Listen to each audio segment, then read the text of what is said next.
Hi everybody and welcome back to my channel. It's Russell with Ink and Paper Blog. I'm here with Emily from Possibly Literate. Hi. And Joce from Squibbles Reads. Hello. And we are book shopping today. We are doing some hardcore book shopping. Green Apple Books in San Francisco, California. Sunny San Francisco. Yeah, lovely San Francisco. It's as sunny as it gets.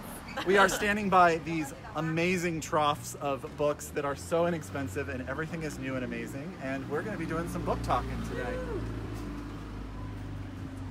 Have you read Christodora? No! It's his favorite book of Oh, this is so cool. That's totally my favorite book of 2017. What's it about?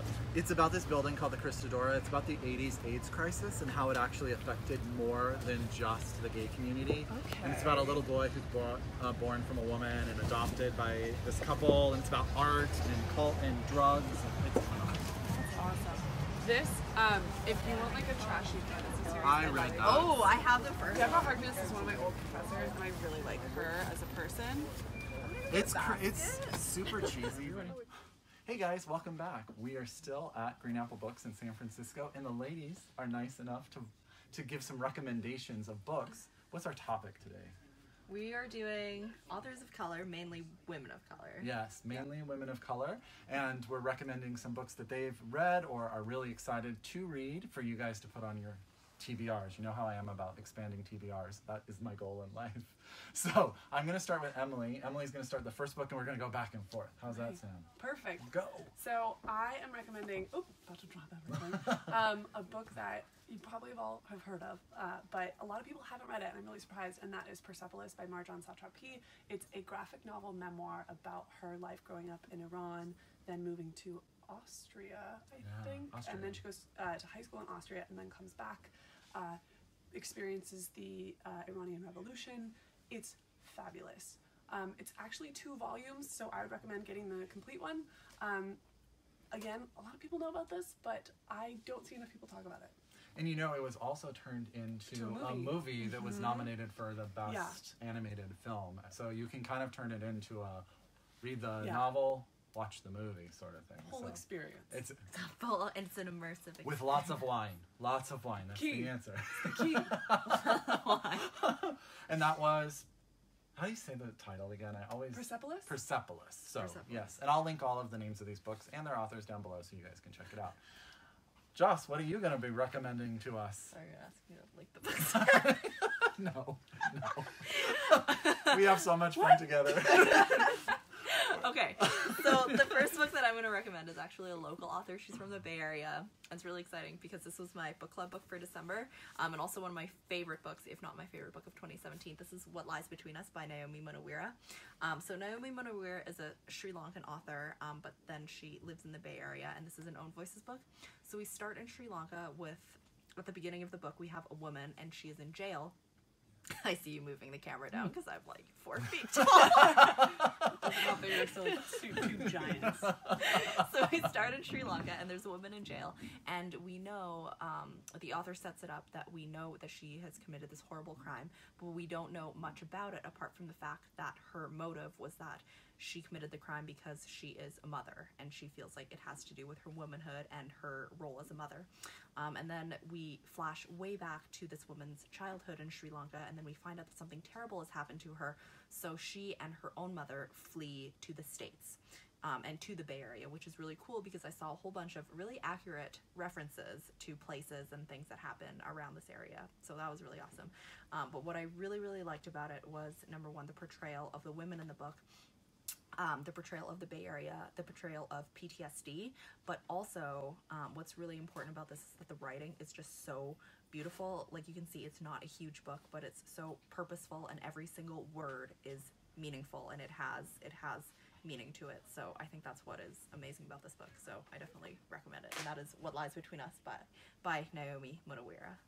These ladies put me to shame with like, how yeah, they talk about books. So eloquent and detailed and Every time I amazing. watch one of her videos, I'm always like, oh, yeah, I'm a B. She's definitely an A. Like, I have to take notes on what I'm supposed to do next time. Okay, so no. Emily's dropping books is what she's Too doing. excited.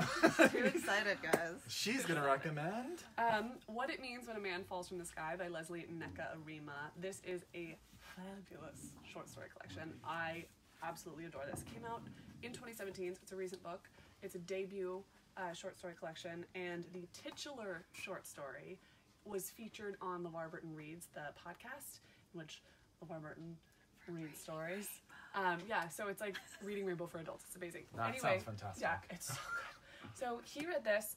I listened to it in public and then started crying in public because it's so moving. Oh my goodness. It's a mix of literary fiction and like speculative literary fiction. I think the stories that lean speculative are stronger because Arimah has such control over her metaphors that when she really goes for it, the payoff is stronger. Oh, wow. So there's What It Means When a Man Falls from the Sky, which is exactly what it sounds like.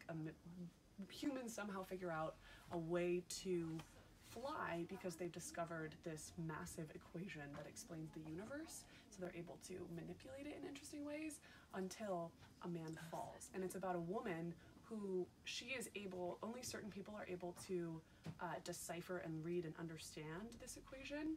Some people who are able to understand the equation are able to see and then consume human emotions. So she is a grief eater, working with, working with, she doesn't work with refugees, but like some people work with refugees, and it's all about grief and human emotion, and it also plays around with like climate change a little bit, and this is in one story. Oh my goodness. One check, story. Check, check. Yeah. So every other story is that. There's one story about a society in which women create their babies out of materials, and so the type of material that you use dictates the type of child that you have. So like if you only have access to mud, you're gonna have like a sturdier child. But if you have access to like very fancy materials, that's gonna color it. And this one woman who's poor and doesn't have access to those fancy materials wants a very fancy baby, and she eventually resorts to using human hair. Oh wow. Okay, so we need to read this book So we're immediately. gonna read it. We're gonna go get copies good. after we finish filming. Oh, what's the name of it again? What It Means When a Man Falls from the Sky. Oh my goodness. Okay, well, if she didn't sell you, she sold me. That is So phenomenal. fabulous. We're selling books. that is our job here on Book 2. Okay. Okay, Joce is next. Yeah, okay, so this isn't necessarily a recommendation because I haven't read it, so I'm not for recommending books that I haven't read, but I do want to put it on your guys' radar because it has been on my radar for a long time. And this is also a local author. Her name is Sarah Ladipo Manyika, and this is called Like a Mule Bringing Ice Cream to the Sun. And I will read you... What a title. It's a great title. And that's a great cover, too. Yeah. Can a mule bring ice cream to me? Oh, That'd be great. right now. Right now. Yeah. Ice cream to me immediately. Okay. So we have Morayo da Silva. She is a Nigerian woman, and she lives in San Francisco, and she is about to turn 75. And she owns a Porsche, and she takes road trips, and she talks to strangers, and she recollects characters from her favorite novels. And so this is her kind of retelling her past a little bit. We also meet people from her present. For example, there is a Palestinian shopkeeper. We have a homeless Grateful Dead devotee.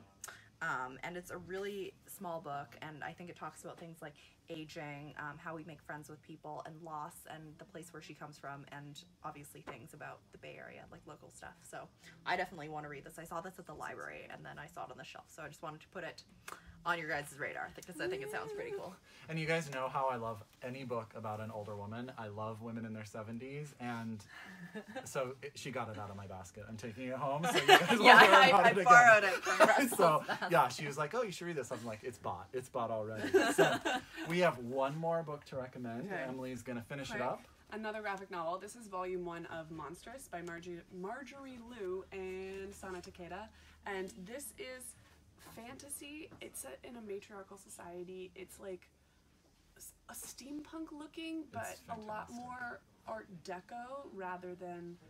so is that Deco punk? I hate the punk phrasing stuff. But it's gorgeous. The art is amazing. There's lots of cats, which I love. Sentient talking cats. I'm And into cats. yeah, it looks at trauma, at power dynamics, at like the exploitation of women by women. It's absolutely fabulous. And it's still an ongoing series. I think 3 volumes are out. I think 3 as well. And yeah. I think issue like 13, 17, Yeah. something in the teens is out. So it's still ongoing. It's absolutely fabulous. And Marjorie Liu, she's a YA author too, right? She writes no YA. idea. I think she writes I YA think she's novels. working on a novel. I don't know if Okay. she's released anything or not. Okay, I thought she was. I don't That could know. be just Yeah, me. couldn't tell But you. I highly recommend this as well. Actually, everything we've talked about, I'm either buying or I've read, and they're amazing. So thank you, ladies. Thank for you. so much for being on my This is the channel. best. And I will link Squibbles Reads down below, and I will also link Possibly Literate Oh, I was like, just me. down below. So you guys can check out their channels. They give me so many recommendations. I adore them. We come to San Francisco and we spend tons of money on books. That's just what it's all It's about. fine. It's fine. We're fine. We're fine. So until next time, as always, thank you for coming along. Happy reading, and we'll talk to you guys later. Bye. Bye.